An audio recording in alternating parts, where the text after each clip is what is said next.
Hello everyone, this is Prasujya and welcome to Student Guide. আজি আমি Tezpur ইউনিভাৰ্চিটিৰ B.Ed Entrance Examৰ syllabusৰ ওপৰত in depth discuss কৰিম। তো সকলোৰ মনত এটা ডাঙৰ question বা confusion এটা আছিলে কমাৰ্চ ষ্টুডেণ্ট সকলৰ মেইনলি ক'ব ক'লে। সো সেইটো আমি ক্লিয়াৰিফাই কৰিম। আৰু এই যিখন syllabus মেইন প্ৰসপেক্টাছৰ পৰা আমি লৈছো আৰু মেইন প্ৰসপেক্টাছত যেনেকৈ দিয়া আছে লিংকটো মই ডেসক্ৰিপচনটো দি দিম। 158 নম্বৰ পেজত এই সিলেবাসখন ব্ৰেকডাউন কৰিবলৈ ভালকৈ বুজোৱা আছে তো সকলোৱে এবাৰ ৰিচেক কৰি ল'ব পাৰিব আমি মেইন প্ৰসপেক্টাছৰ পৰা বস্তুখিনি লৈছো সো আমি এটা ৰিল দিছিলো আৰু প্লাছ ইউটিউবতো ভিডিঅ' দিছিলো ক'ব গ'লে তেজপুৰ ইউনিভাৰ্চিটি ইয়াত মেনশ্যনে কৰা নাই যে আৰ্টছৰ ষ্টুডেণ্টসকলে B.Ed এন্ট্ৰেন্স এক্সামটো দিব পাৰিব বুলি সো ইয়াত টোটেলি দুটা সিলেবাসৰ ব্ৰেকডাউন কৰা আছে পাৰ্ট এ টো সকলোৱে দেখিছে ইয়াতে পাৰ্ট এ টোৱে সকলো ষ্টুডেণ্টে দিব লাগিব কমন হয় পাৰ্ট বি আৰু সি বুলি আছে পাৰ্ট বিত আমি দেখিব পাৰিম ইয়াত আৰ্ট ষ্ট্ৰীম বুলি আছে পাৰ্ট বিত আৰু পাৰ্ট সিত যদি চাওঁ আমি এতিয়া ইয়াত সায়েন্স ষ্ট্ৰীম বুলি আছে ইয়াত কোনো মেনশ্যন নাই যে কমাৰ্চ ষ্ট্ৰীমটো লাগিব বা কমাৰ্চ ষ্ট্ৰীম আহিব সো যিহেতু আমি প্ৰসপেক্টাছখন চাই পেলাই ভিডিঅ'টো বনাইছো প্ৰসপেক্টাছত যিখিনি দিয়া থাকে সেইখিনি ইনফৰমেশ্যনো আমি দিওঁ তো পিছতকে আমি গম পালো যে ভিডিঅ'টো অলপমান ৰিচ অহা পিছত আমি গম পালো যে তেজপুৰ ইউনিভাৰ্চিটিৰ প্ৰেজেণ্ট পঢ়ি থকা ষ্টুডেণ্টসকলে জনালে যে কমাৰ্চ ছাবজেক্টটো আছে কমাৰ্চৰ ষ্টুডেণ্টে দিব পাৰিব আৰু কমাৰ্চৰ কাৰণে এই আৰ্টছৰ সিলেবাস যিখিনি পাৰ্ট বি থাকিব এই আৰ্টছৰ বস্তুখিনি পঢ়িব লাগিব কমাৰ্চৰ ষ্টুডেণ্টে সো সেইটো বস্তু আমি পিছত গম পাইছো কোনো ক্লিয়াৰিফিকেশ্যন নাছিলে তো সেইবাবে আমি ইনফৰ্ম কৰা নাই যেটো প্ৰসপেক্টাছত যিটো থাকে এইটো অফিচিয়েল ইউনিভাৰ্চিটি এখনৰ পৰা দিয়া যায় যিহেতু so this is the final thing বুলি আমি ভাবো তো প্ৰত্যেকখন ইউনিভাৰ্চিটি তেনেকৈ দিয়ে দ্য ফাইনেল থিং এজন ষ্টুডেণ্টে প্ৰসপেক্টাছটো চাই আমি তেনেকৈ চাই ভিডিঅ' বনাওঁ খালি পিছতকৈ আমি গম পালোঁ যে পাৰ্ট বি টো অকল আৰ্টছৰ নহয় কমাৰ্চৰ ষ্টুডেণ্টখিনিও পাৰ্ট বি টো পঢ়িব লাগিব সো যিসকল কমাৰ্চৰ ষ্টুডেণ্ট কনফিউজ হৈ আছিলে আকৌবাৰ মই ক্লিয়াৰ কৰি দিছোঁ তোমালোকে কমাৰ্চৰ সাবজেক্ট পঢ়িব নালাগে তোমালোকে এন্ট্ৰেন্স এক্সামটো পাৰ্ট বিত তোমালোকে এই আৰ্টছৰ সাবজেক্টখিনি পঢ়িব লাগিব এন্ট্ৰেন্স এক্সামটোৰ বাবে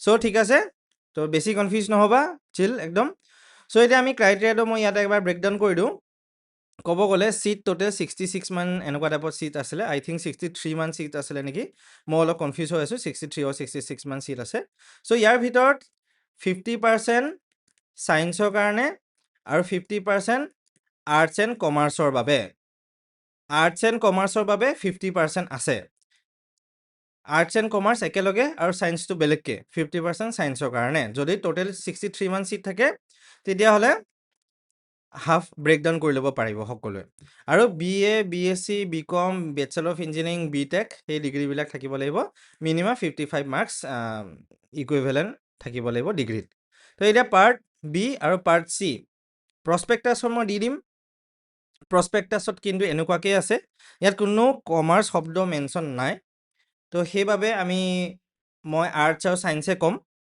তো আৰ্টছৰ কাৰণে পাৰ্ট বি সায়েন্সৰ কাৰণে পাৰ্ট চি ওকে এটা আমি আহোঁ পাৰ্ট এত কোনে কোনে কি চাব লাগিব কি সাবজেক্ট আহিব যিহেতু পাৰ্ট এটো সকলোৰ কাৰণে একে তুমি গুৱাহাটীয়ে দিয়া ডিব্ৰুগড়ে দিয়া তুমি বৰলেণ্ডে দিয়া regional institute of education RI দিয়া তুমি শিৱসাগৰ নতুনকৈ আহিছে আসাম ইউনিভাৰ্চিটি দিয়া তেজপুৰ ইউনিভাৰ্চিটিয়ে দিয়া যিয়ে নিদিয়া কিয় পাৰ্ট এইটো অলমষ্ট 90% একেই হয় তোমাৰ এতিয়া চ' আমি যদি ইয়াত চাওঁ current affairs and important facts এতিয়া চোৱা কাৰেণ্ট এফেয়াৰ্ছ কি আহিব তুমি চেণ্ট্ৰেল ইউনিভাৰ্চিটি এখন যিহেতু অলপমান নেশ্যনেল লেভেলৰ কাৰেণ্ট এফেয়াৰ্ছ এটা দুটা আহিব সাংঘাতিক বেছি কাৰেণ্ট এফেয়াৰ্ছ নাহে অলপ আহিব আৰু important facts national level national পাৰ্কৰ পৰা লৈ ষ্টেট কেপিটেলৰ পৰা লৈ সেই যিখিনি একদম জেনুইন জেনেৰেল নলেজ ষ্টেটিক জিকে ইম্পৰ্টেণ্ট ফেক্টছ থাকিব সেইখিনি আহিব তোমাৰ কিবা ডেজবিলাক বেছিকৈ সোধা নাই অমুক ডে কি হয় তমুক ডে কি হয় তেনেকুৱা টাইপত তাৰপিছত আমি নেক্সট যদি চাওঁ এতিয়া টিচিং লাৰ্ণিং প্ৰচেছ এইটো টিচিং এপ্টিটিউডৰ পৰা ডাইৰেক্ট আহিছে teachers role classroom communication education scenario of India inclusive education RTE right to education act 2009 this is very important তুমি সকলো B.Ed এণ্ট্ৰেন্সৰ কাৰণে এইকেইটা বহুত বেছি ইম্পৰ্টেণ্ট হয় তোমাৰ এতিয়া national education policy NEP this is very important national education policy education for peace, yoga and gender issues, constitutional provision in education, এইবিলাক চব each and every point is important দেই। এনেকুৱা নহয় যে এইটো চাবা এইটোতো নাচাবা, প্ৰত্যেকটো point important. Educational environmental education, online learning platforms, MOOCs, massive open online courses, this is very important. Teaching learning aids, educational technology, internet technologies in education, prospective in education, philosophical, sociological, psychological, এই তিনিটা পইণ্টত আমি এডুকেশ্যনটো কেনেকৈ আমি শিক্ষাটো চাব পৰা যায় মানে এতিয়া ষ্টুডেণ্ট এজনৰ পইণ্ট অফ ভিউ লৈ পেলাই আমি এতিয়া okay. So' these are the part এ। প্ৰত্যেকটো পইণ্ট প্ৰত্যেকটো টপিক ইম্পৰ্টেণ্ট দেই, সেইকাৰণে ভালকৈ চাবা।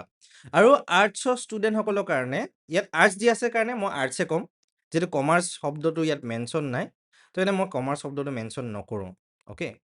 খালি মই গম পোৱা হিচাপত তাত পঢ়ি থকা ষ্টুডেণ্টসকলৰ পৰা গম পোৱা হিচাপত যে কমাৰ্চৰ ষ্টুডেণ্টসকলে এলিজিবল হ'ব পাৰিব এই আৰ্টছৰ বস্তুখিনি তেওঁলোকৰ কাৰণে পঢ়িব লাগিব, তেওঁলোকে আৰ্টছৰ বস্তুখিনি পঢ়ি পেলাই কমাৰ্চৰ কাৰণে এলিজিবল হ'ব।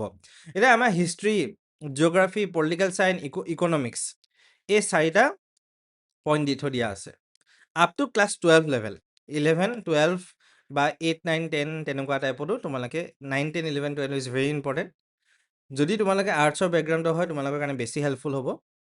আৰু এই পইণ্টখিনি আৰ্টছ বেকগ্ৰাউণ্ড বুলি ডাইৰেক্ট লিখি থৈ দিয়া আছে, মই ডেছক্ৰিপশ্যনতে প্ৰস্পেক্টাছখন মই দি দিম, তো তাৰ পৰাও সকলোৱে চাই ল'ব পাৰিব। বাকী কমাৰ্চ শব্দটো নাই কাৰণে মই বেছিকৈ ল'ব বিচৰা নাই, যিহেতু প্ৰস্পেক্টাছখনৰ মেইনকৈ এই পইণ্টবিলাকেই দি থৈ দিয়া আছে, ত' সেইকাৰণে মানে বেছি মই কনফিউজন ক্ৰিয়েট কৰিব বিচৰা নাই এতিয়া।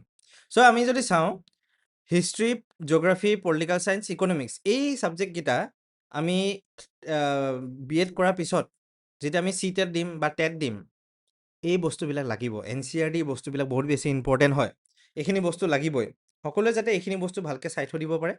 চ' এইখিনি ভালকৈ প্ৰিপেয়াৰ কৰিলে, নোটছ প্ৰিপেয়াৰ কৰিলে, যদি তোমালোকে ফ্ৰী আছে, ডিগ্ৰী কমপ্লিট হৈ গৈছে যোৱা বছৰ বা মাষ্টাৰ ডিগ্ৰী কমপ্লিট হৈ গৈছে, দেন ভালকৈ প্ৰিপেয়াৰ কৰা। নেক্সট 2 মাহ আছে, জুনৰ ফাৰ্ষ্ট উইক বা 10 তাৰিখমানলৈ এক্সামটো হ'ব গৈ আছে, হাতত আমাৰ ধুনীয়াকৈ 2 মাহ আছে এতিয়া।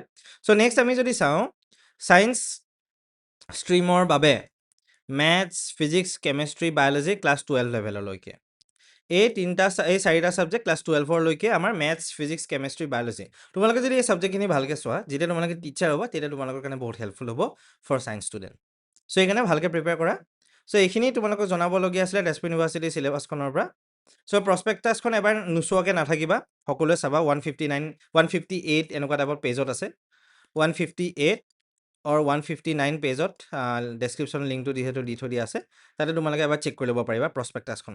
প্ৰস্পেক্টাছখন চোৱাটো বহুত বেছি ইম্পৰ্টেণ্ট। তাত যিখিনি ডাটা আছে, যিখিনি ইনফৰমেশ্যন আছে, সেইখিনি আমি ডিক্ট কপি কৰি পেলাই উঠাইছোঁ।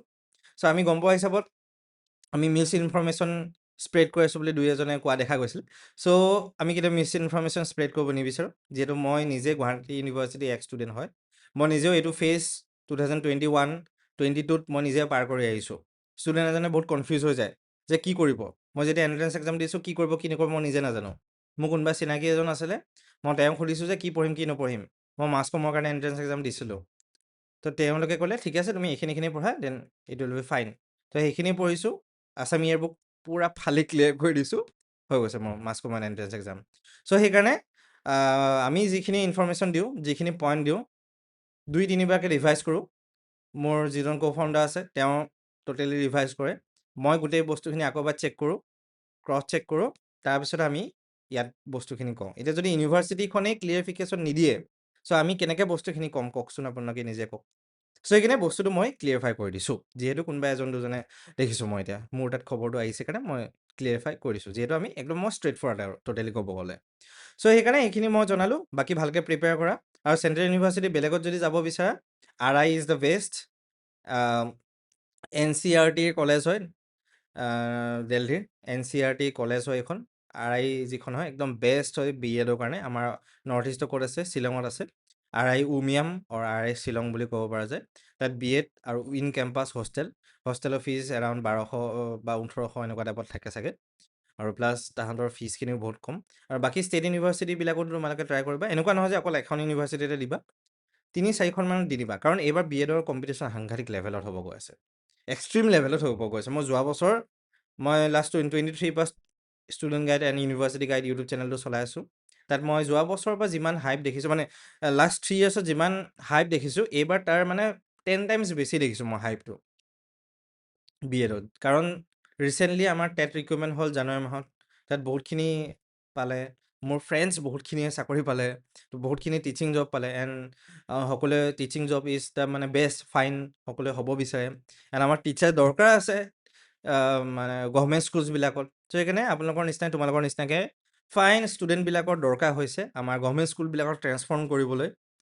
চ' সেইকাৰণে সকলোৱে যাতে আগবাঢ়ি আহে, B.Ed কৰে, এণ্ড যাতে ভালকৈ আমাৰ গভৰ্ণমেণ্ট স্কুলবিলাকৰ ৰান কৰিব পাৰোঁ। আমি এটা ভাল এডুকেশ্যন ছিষ্টেম আমি নেক্সট 10 ইয়াৰ্ছত বনাব পাৰোঁ, যাতে অসমখনৰ ষ্টুডেণ্টবিলাকক আগুৱাই নিব পাৰোঁ যাতে। চ' সেইটো সকলোৱে যাতে ট্ৰাই কৰে। আৰু এইবাৰ কম্পিটিশ্যনটো বহুত বেছি হ'ব গৈ আছে, তো সেইকাৰণে ভালকৈ সকলোৱে প্ৰিপেয়াৰ কৰে যাতে অকল এখন ইউনিভাৰ্চিটিতে নহয়, 3-4খন ইউনিভাৰ্চিটিত একেলগতে এপ্লাই কৰক। আৰু এণ্ট্ৰেন্স এক্সামৰ মানে প্ৰিপেৰেশ্যন জাৰ্ণি, প্ৰিপেৰেশ্যন ষ্ট্ৰেটেজিটো একেই হয়, ছেমেই হয়, ইমান একো বেলেগ সাংঘাতিক একো নহয়। তো তেজপুৰৰ পাৰ্ট 1খিনি গুৱাহাটী, ডিব্ৰুগড়, বড়োলেণ্ড, আছাম ইউনিভাৰ্চিটি, RI সেইবিলাকত ইউজ হৈ যাবগৈ এতিয়া। চ' সেইকাৰণে পাৰ্ট 1টো কমন হৈ যায়, আৰু খালি পাৰ্ট 2 আৰু 3টো অলপমান বেলেগ এইবাৰ দিছে আৰু তেজপুৰ ইউনিভাৰ্চিটিৰ ফালৰ পৰা। এণ্ড দিয়াটো বহুত ভাল বস্তু দিছে, খালি কমাৰ্চৰ কাৰণে এক্সট্ৰাকৈ দিব লাগিছিলে। And I think that this is very injustice for the commerce student, একদম ষ্ট্ৰেইটলি মই কৈছোঁ কথাটো। চ' সেইকাৰণে কমাৰ্চৰ কাৰণে চাই ল'ব আৰু কি ভাল পোৱা তোমালোকে। বাকী আৰ্টছৰ কাৰণেতো এইখিনি পঢ়িবই লাগিব, কাৰণ টেট দিলেতো এইখিনি দৰকাৰ হ'বই, আৰু যেতিয়া টিচিং কৰিব যাবা তোমালোকে এইখিনিতো লাগিবই। ছায়েন্সৰ কাৰণে এই ছায়েন্সৰ ছাবজেক্টকেইটা ভেৰি ইম্পৰ্টেণ্ট, যেতিয়া টিচিং কৰিব যাবা এই ছাবজেক্টকেইটা লাগিবই তোমালোকৰ কাৰণে। চ' এটা ভাল ছিষ্টেম আনিছে, খালি সেয়া আৰু ড্ৰবেক চব বস্তুতে থাকে, each and everything is not perfect. তো সেইটোৱে মই ক'লোঁ আৰু। তো কিবা যদি থাকে কমেণ্ট কৰি জনাব পাৰিবা, আমাৰ হোৱাটছএপ গ্ৰুপবিলাকত জইন কৰিব পাৰিবা। B.Ed এণ্ট্ৰেঞ্চৰ কাৰণে মই লিংকবিলাক ডেছক্ৰিপশ্যনত দি দিছোঁ, আৰু যিমান পাৰোঁ আমি গাইড কৰিব চেষ্টা কৰিম, and in a proper right and straightforward direction. Okay, this is Prachurya, and thank you from my side.